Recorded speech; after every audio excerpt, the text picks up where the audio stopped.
We are back at Ken Tamplin Vocal Academy Studios, and I was going to ask Gabriela a question. She goes, "No, let me ask you that." So I said, "Okay, there it is. You fire away." It's better you're going to answer that. Then we can discuss it, obviously, but okay. Because I'm interested. So, all right. So, how much technique is involved in singing, and are all singing methods created equal?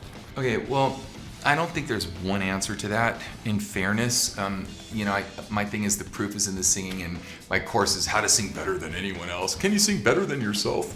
So I get all this. I get these people, and that's fine, and it's cool. It's a provocative thing because it was more to put it out there to say that when I first started on my singing journey as a guitar player, I was in a band that the leader wanted a singer that was like Mickey Thomas and Steve Perry, Mickey Thomas, super high range vocals, and I'm a baritone. That wasn't my thing, but I wanted to sing the band really badly, and I was a second guitar player, background vocalist.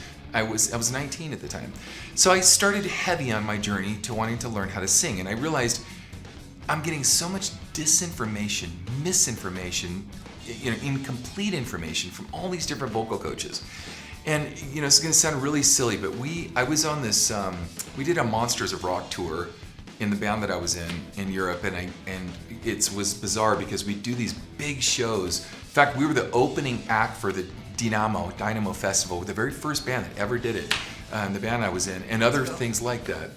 But the reason I bring it up is I remember doing that gig and other gigs like it, and then coming back home. And I was a TV salesman. I sold VCRs, the tape that you put in with it. And but anyway, the reason I bring it up is so I'm at the PX Camera and Appliance in Huntington Beach selling my TVs, and this other sales guy comes in and he puts in this video. His daughter is Tiffany from the 80s, the singer Tiffany, and she was singing good, and I'm like, and I was trying hard, and I was spending all this money and getting all this stupid information, and I said, Does your daughter take vocal lessons or anything? Oh yeah, she takes from Ron Anderson. And I'm like, Ron who? Ron Anderson. I'm like, okay. So he goes, I'll give you his number, but I know he's probably not going to take you on because he's doing everybody from Barbara Streisand to Axl Rose, Chris Cornell, Barbara Streisand. Anyway, So I called up Ron, and his wife answers the phone. She says, "No, I'm sorry. He's booked a year out." And I'm like, "A year? I don't have a year." So anyway, I said, "Is there any way? I'll do anything. It'll just whatever. I'll come early. I'll go late. Anytime a cancellation comes in, I'll come." And so in fact, there was. So about 6 months later, I get this call from Ron's wife, and her name was Charlotte. And so Charlotte says, "We have a cancellation. It's at 2:30, and this was 12 o'clock, and I have a Pinto, and I'm freaking an hour and a half away from him. Encino is where he was, and I was in Anaheim. You want to come, you can come right." So I freaking got in my car, and I made it there on time, and I got sort of the audition to work with Ron. Now, what was interesting about Ron, so all things created equal, this was my journey, so was I had taken from Melissa and Andy Bettner, I'd taken from it was named Dr. David Kyle at the time, Maestro Kyle. You guys might know him from working with Jeff Tate and Bruce Dickinson and lots of other people. And I was getting this mixed information about how low to bring your head voice down, how to breathe, how to do this, how to compress air, and all this stuff. Ron could sing. He just came off of taking Placido Domingo's place off the Requiem when he lost his voice. I'm like, that guy can sing, and that's when the proof is in the singing kind of first came to my mind. That's interesting. It didn't come. It maturated later, but I went, I'm learning from someone that can physically show me how to do this stuff. So anyway, I'm going back and forth, and Ron was super expensive. I'm a TV salesman, at the time, doing these silly tours and whatever, but he gave me a week slot. So my week was between Jack Russell was before me, and Jamie, whatever his name from Black and Blue, was after me. And so we always high-five each other in and out of the doors. No, I'm not kidding. And Klaus Meine would come in, and these other people would come in, all these other famous singers. But anyway, so I went there every week. I did it for 10 years, by the way. It was a long time. And I still studied with Seth Riggs, these other people. And it was funny because Ron would say, well, Seth teaches early bridging, but we don't do that in bel canto. He goes, if you want to truly learn about, so the question, what was the question again? The question was, are all methods created equal? Equally. Okay.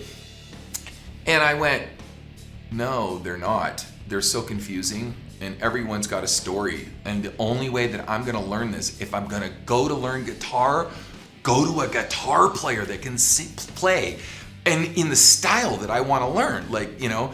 But Ron said, no, we're gonna learn bel canto. And we're gonna go all the way back, and we're gonna go to Leone Maggiera, Pavarotti's vocal coach of 53 years, which I wound up studying with later, and we're gonna learn the basic, massive fundamentals of bel canto. He would not let me even sing a song for, I think, the first year before we started Andala Swapace, an aria that we started to work on. And then it was after that, all of a sudden, I was going to band practice. I know this is a long-winded answer, but I was going to band practice in this band that I was in, and there was a bass player named Malin Hawk, super great bass player, and he goes, man, dude, I don't know, whatever you're doing, keep doing it, because it is working. And I was in the band for 4 years. It was like the first year and a half. And I go, what do you mean? He goes, I don't know, man. You put 3 or 4 notes on your range, and we're having all these other singers come in, and I know you're not qualified to sing in the band, but I'm telling you, dude, just whatever you're doing, keep doing it. So I did. And so I was backup to all these singers that would come in singing like Mickey Thomas and Steve Perry and so forth. So the answer is that if you're gonna sing R&B, yeah, I mean, you could learn from an R&B guy, because you're not gonna, the stamina that we've talked about for singing doesn't require that much. If you're going to take your voice to the highest levels of opera and the highest levels of rock and the highest levels of everything, there's kind of really only one method, in my humble opinion, and that's the old bel canto style of singing. Now, would you say that that's the one that grows the voice yes, the most? Because yes, the growth, yes, the growth, yes. like as a subject, it is so real to me, like, because that's what we're doing. Right. Is we're growing Right. the voice. Yes, you're getting buff with the voice. That's right. So interesting you bring that up, because as I was trying to understand how this worked and getting other information, I went, it's a language. And I said, okay, you know what? I can't have the noise of German and Latin and Chinese and all these other teachers that are out there teaching me stuff. I'm gonna stick with Ron. So I stuck with Ron. I stuck with him hard. Even though I took from Seth for almost 3.5 years, took from Dr. David Kyle for 4 years, you know, all these other coaches and stuff, you know, Mary Burns, who claims that she taught Ann Wilson, all these people, getting wrong, difficult information to understand, filtered through at the best, if it was even real. What Ron taught me was the fundamentals of true bel canto. Now, people say they understand bel canto. No, they don't. No, they don't.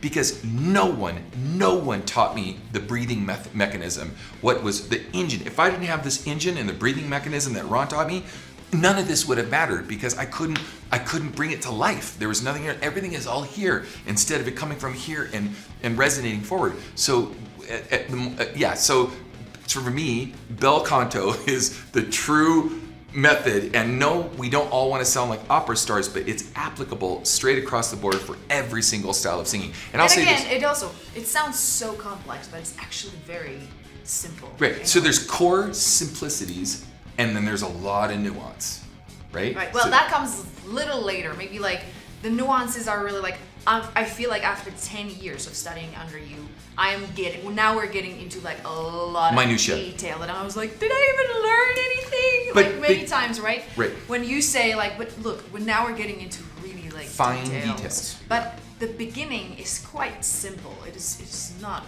Right. No, yeah, there's like complex. four basic pillars of singing. And then everything else sort of branches out from there. But it's building the foundation first, then you can put up the walls, the house, start adding room additions and stuff, you know, which is what we've done. But it's so important, because I mean, I'm always like a structurally kind of obsessed person. Like if I learn something, I really need that guidance, and I'm just kind of like, can you tell me exactly what to do so I don't have to figure it myself? Sure. Like give me exactly like the exercises that are going to get me here, first step. First stair, let's say, and then just up and moving up, which is so amazing about you and the course. Right. That's there. That's what I cover in my course. You have that guidance, you have that manual to basically take you there, and it just makes everything so much easier and so much simple. But by the way, guys, you can't learn how to sing in 30 days.